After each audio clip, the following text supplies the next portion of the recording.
Good morning students. आज हम पढ़ रहे हैं बीएससी फर्स्ट ईयर मैथमेटिक्स और हमारा टॉपिक चल रहा था ग्राफ थ्योरी यूनिट नंबर 3।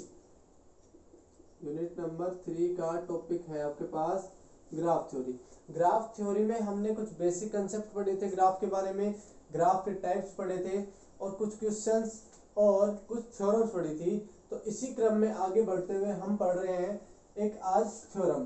तो इस थ्योरम में क्या है, प्रदर्शित कीजिए कि यदि किसी द्विखंडी ग्राफ G बराबर BE में n शीर्ष हो तो इसमें n² से अधिक कोरे नहीं हो सकती। मतलब कोई भी द्विखंडी ग्राफ है, किसी भी द्विखंडी ग्राफ के PQ में कोर कितनी होती है भाई, कोरों की संख्या प्रूफ करेंगे आप इसे। We know that, हम जानते हैं कि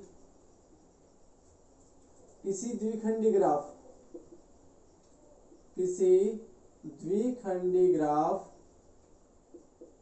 के PQ में कोर P प्लस Q कोरे एवं PQ शीर्ष होते हैं। ठीक है भाई, P प्लस Q तो क्या होगी इसमें, कोरे, और PQ क्या होगा इसमें, शीर्ष। अर्थात मैं कह सकता हूं कि क्या कह सकता हूं, n इज इक्वल टू क्या होगा, P प्लस Q, कोरों की संख्या P प्लस Q, क्योंकि इसमें क्या है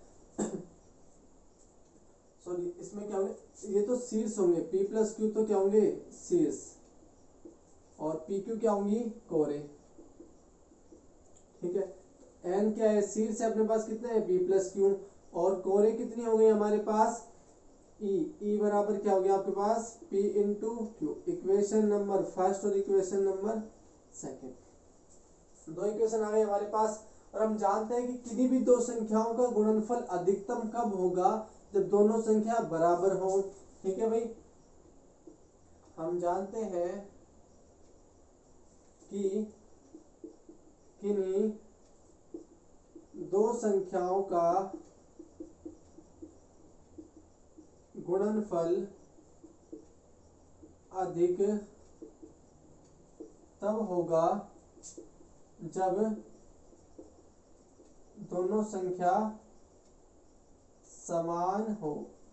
ठीक है भाई, जब दो संख्या समान होगी इसका मतलब P बराबर Q होगा, तभी उसका गुणनफल क्या आएगा, अधिकतम आएगा, और अधिकतम कोरों की संख्या आएगी। इक्वेशन नंबर क्या आ गई, ये 3 से वैल्यू किस में रखने पर, समीकरण 1 में, समीकरण 3 से 1 में मान रखने पर, तो रखा भाई n इज इक्वल टू क्या हो गया P plus P, n is equal to 2P, P की वैल्यू क्या है हमारे पास n/2। इसी प्रकार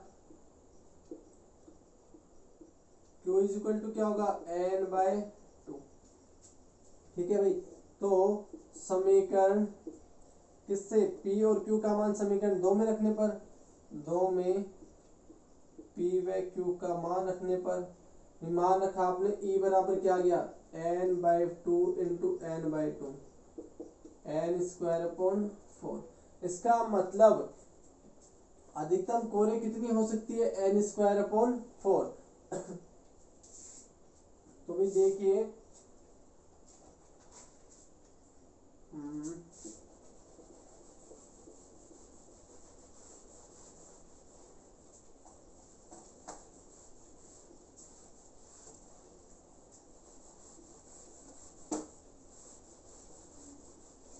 आगे लिखेंगे हम। अच्छा है भाई, E की वैल्यू कितनी आई n²/4। अतः हम कह सकते हैं कि हम क्या कह सकते हैं कि अधिकतम कोरों की संख्या कितनी होगी, n²/4, कि किसी द्विखंडी ग्राफ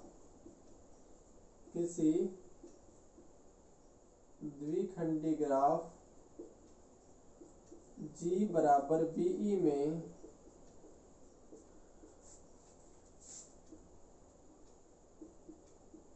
अधिकतम कोरों की संख्या एन स्क्वायर अपॉन 4 से अधिक नहीं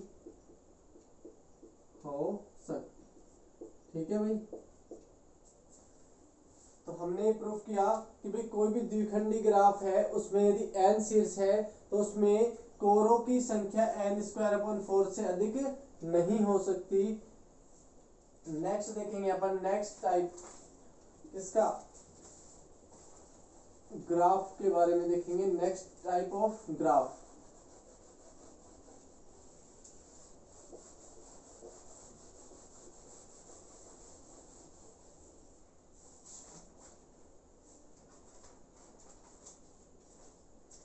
तो नेक्स्ट टाइप है आपके पास असंयुक्त ग्राफ।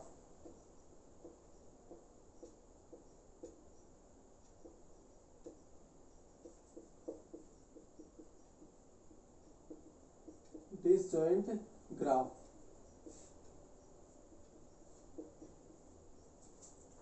दो ग्राफ असंयुक्त ग्राफ कहलाते हैं यदि उनमें परस्पर कोई भी शीर्ष उभयनिष्ठ ना हो।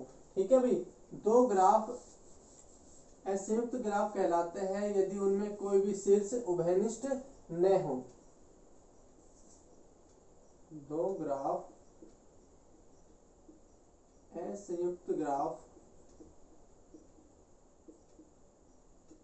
कहलाते हैं यदि उनमें कोई भी शीर्ष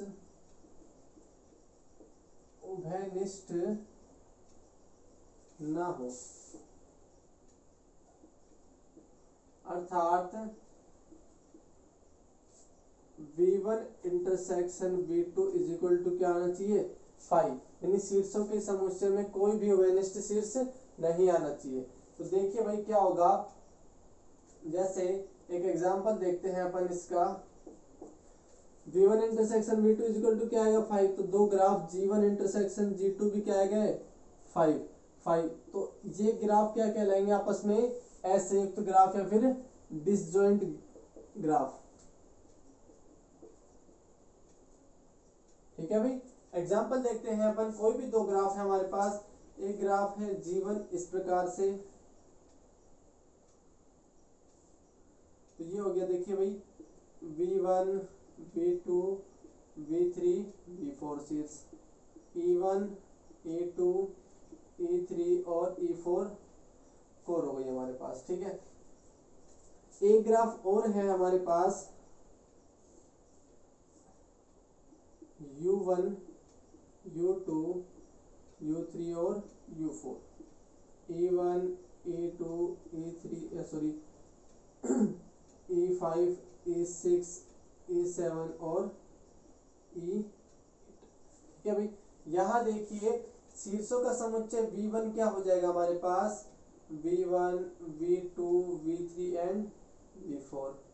कोरों का समुच्चय E1 क्या होगा, E1 E2 E3 और E4। यहाँ पर देखेंगे हम V2 होगा हमारे पास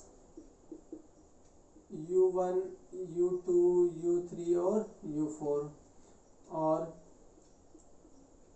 E2 क्या होगा E4 E5 E6 और E5 E6 E7 और E8।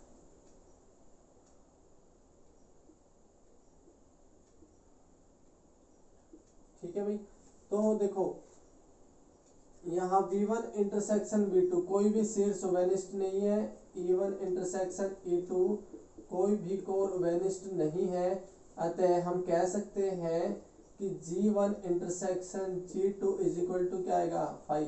तो दो ग्राफ आपस में क्या कहलाएंगे, असंयुक्त ग्राफ। ये G1 ग्राफ है और ये है आपके पास G2 ग्राफ, तो दो ग्राफ है आपके पास असंयुक्त ग्राफ या फिर डिसजॉइंट ग्राफ, जो आपस में क्या कहलाएंगे, असंयुक्त ग्राफ। ठीक है, नेक्स्ट है हमारे पास पूरक ग्राफ।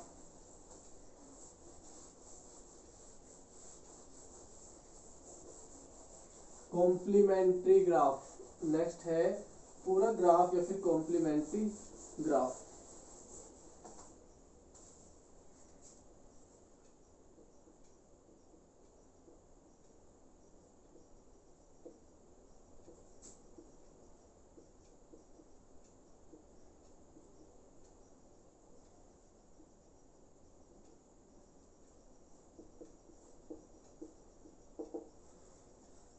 पूरक ग्राफ क्या होगा भाई, दो ग्राफ आपस में पूरक ग्राफ कहलाएंगे। देखिए जिनमें कोई भी शीर्षों का समुच्चय तो वही की वही रहेगा, लेकिन कोई भी दो आसन्न शीर्ष नहीं होंगे या फिर आसन्न शीर्ष नहीं होंगे। जैसे माना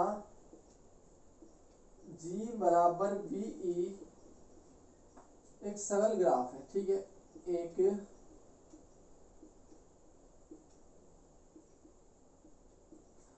इस सरल ग्राफ में G का पूरक समुच्चय, तब ग्राफ G का पूरक ग्राफ, पूरक ग्राफ क्या कहलाएगा, G बार कहलाता है, जिसमें शीर्षों का समुच्चय यथावत रहे एवं दो शीर्ष, कोई भी दो शीर्ष है VI एवं VJ आसन्न शीर्ष न हो, मतलब जुड़े हुए नहीं हो, कोई भी दो आसन्न शीर्ष नहीं होंगे। जैसे भी एग्जांपल देखिए, कोई भी ग्राफ है आपके पास, एक सरल ग्राफ 1 2 जो क्या V1 V2 और V3, E1 और E2, तो भाई ये तो ग्राफ है आपके पास G1 ले लो आप इसको, ठीक है। नेक्स्ट इस G1 का कॉम्प्लीमेंट्री ग्राफ क्या होगा, देखिए शीर्षों का समुच्चय तो वही होगा V1 V2 और V3, तो भाई देखिए V1 और V2 के बीच में कोर है, लेकिन यहाँ हम कोर नहीं बनाएंगे। V2 और V3 के बीच में कोर है, हम नहीं बनाएंगे, लेकिन V1 और V3 के बीच में कोर नहीं है, तो ये कोर आ जाएगी। इसे बोलेंगे आप क्या, G1 बार, ठीक है भाई। ये कहलाएगा इसका कॉम्प्लीमेंट्री ग्राफ,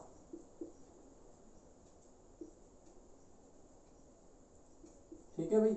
ये हो गया आपके पास इसका कॉम्प्लीमेंट्री ग्राफ। एक और एग्जांपल देखते हैं कॉम्प्लीमेंट्री ग्राफ का।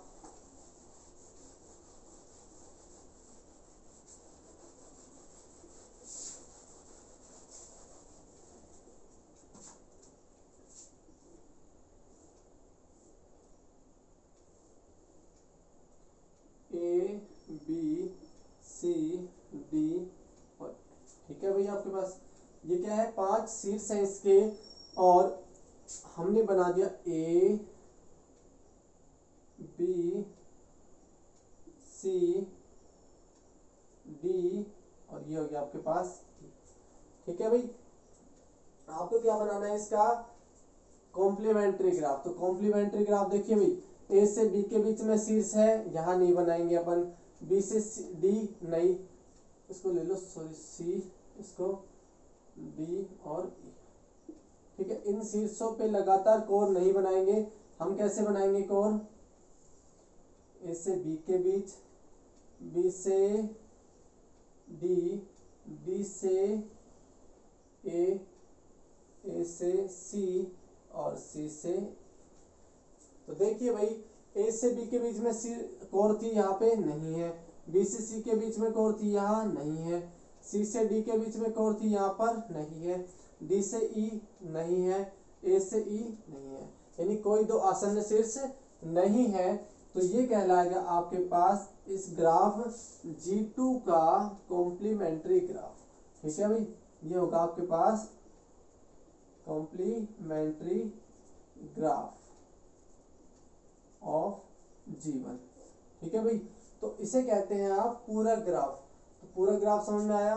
आज हमने पढ़ा, एक थ्योरम पढ़ी, कोई भी द्विखंडी ग्राफ में n शीर्ष हो तो उसके कोरों की संख्या n²/4 से हमेशा कम होगी, इससे अधिक नहीं हो सकती। उसके बाद हमने पढ़ा डिसजॉइंट ग्राफ या असंयुक्त, या फिर डिसजॉइंट ग्राफ मतलब क्या पढ़ा था अपन ने, असंयुक्त ग्राफ। और उसके बाद पढ़ा हमने पूरक ग्राफ। तो ये थी पूरक ग्राफ की बातें। नेक्स्ट वीडियो में हम देखेंगे इससे आगे कुछ संक्रियाएं ग्राफ पर। So guys thank you.